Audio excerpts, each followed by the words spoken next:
Hi, I'm Amy Summers, and today I'll be discussing issues in psychometric testing for organisational psychologists. So my chosen profession is organisational psychologist, and these people can work in a number of capacities, either with a consulting firm, going into organisations as a third party, or in-house with a specific company. Typically, they're working in a range of areas along the employee life cycle, so from the very beginning of the employee life cycle, recruitment, and right up to sort of the end, I guess, looking at termination and retirement, as well as everything in between, so corporate culture, employee engagement, performance, and any sort of issues there.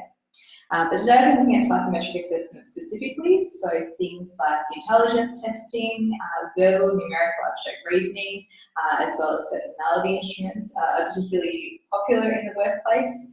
Specifically in recruitment, but also within sort of development. So that might be team development and optimization, looking at team dynamics, but also individual development, coaching, career planning, that kind of thing. So I think there are a lot of benefits to using psychometric assessment in the workplace, but this does come with a lot of challenges and ethical considerations as well. So the 4 issues that I've chosen to address today: psychometric assessments not being accessible to all people, so people who come from a cold or culturally and linguistically diverse background may struggle using psychometric assessments, or people with a disability may also be at a disadvantage. Secondly, inaccurate psychometric assessments or tools being used in the workplace. So there are a lot out there in the market, but not all are necessarily evidence-based or have a strong statistical foundation, as well as these tools being used for the wrong purpose. So, for instance, a good tool for recruitment and selection is not necessarily the best tool for development. Thirdly, a lack of transparency for individuals, particularly in the recruitment process. So people are completing these assessments and then never finding out their results to know how they went.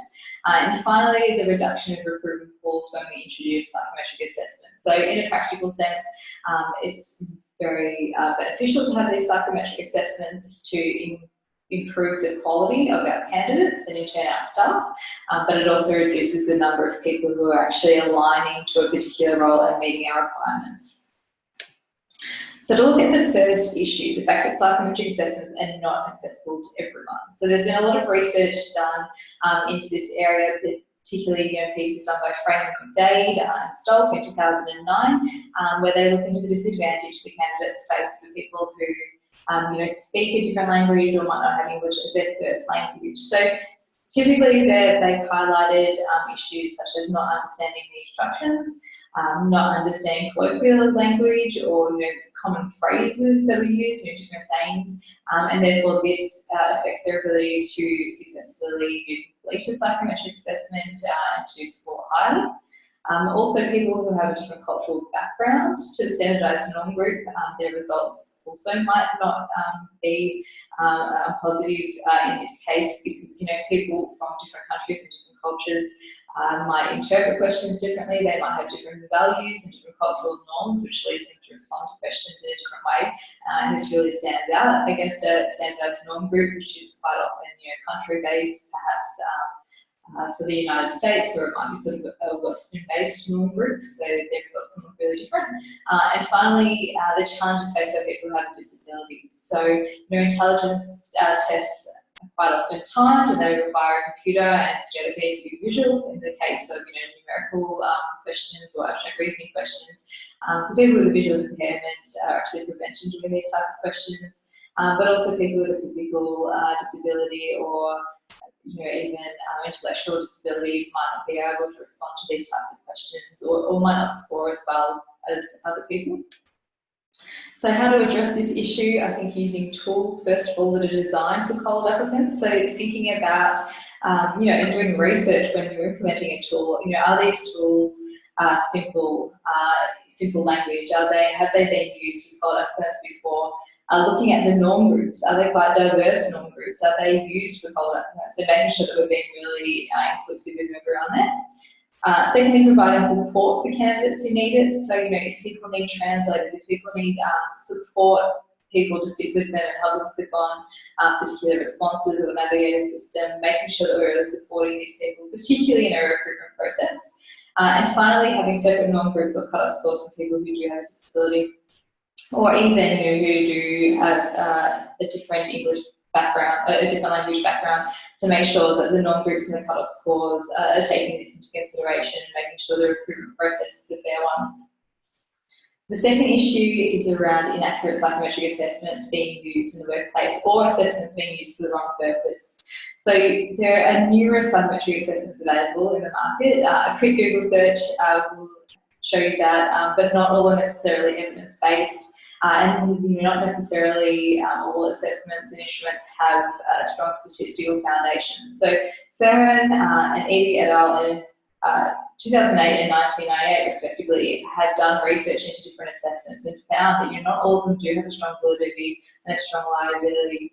And things like predictive validity are really important, particularly in recruitment, to make sure that the things that we're screening people out on are actually predicting their performance in a particular role. So if we're screening a candidate out because of a particular factor, we want to know that that factor will prevent them from performing in a role, or perhaps make sure that that will ensure that they don't align to a particular role, so they're not a good fit for it. Going on in 2011, the psychometric assessments need to have a strong predictive correlation to make sure that they can actually predict whether or not a person is relevant to a particular role. Also, there's no one size fits all when it comes to assessments. The best tool for recruitment is not necessarily the best tool to use with a dysfunctional team. So something like a personality assessment that is used to screen out candidates can be confronting. And so going into a team that already has dysfunction and low levels of trust, this can actually cause more harm than good. So how to address this issue? First of all, doing the research to pick an evidence-based tools. This has also been found in the literature. Make sure that you thoroughly research the foundations of the assessment, how it's being created and developed, and what the stats are around its reliability and its validity.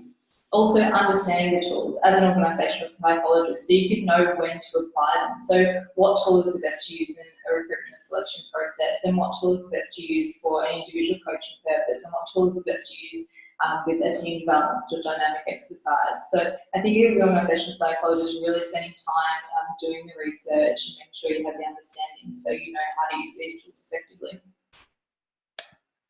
Third issue, a lack of effective debriefing. So this is particularly, relevant for recruitment process, where candidates are completing these results and then never completing these assessments and then never getting the results back. So it's been found that this has been a real sort of issue for candidates. In 2011, going and looked into this issue, and that a lot of candidates never receive these results or never receive a debrief of these, so they're sort of left in the dark there. But also in the coaching and development settings, making sure that results are delivered effectively. So Devlin et al. In 2003 looked into this, and then there is often an issue in workplaces where people are completing these assessments, but then not actually getting the results delivered in a confidential, helpful sort of development manner.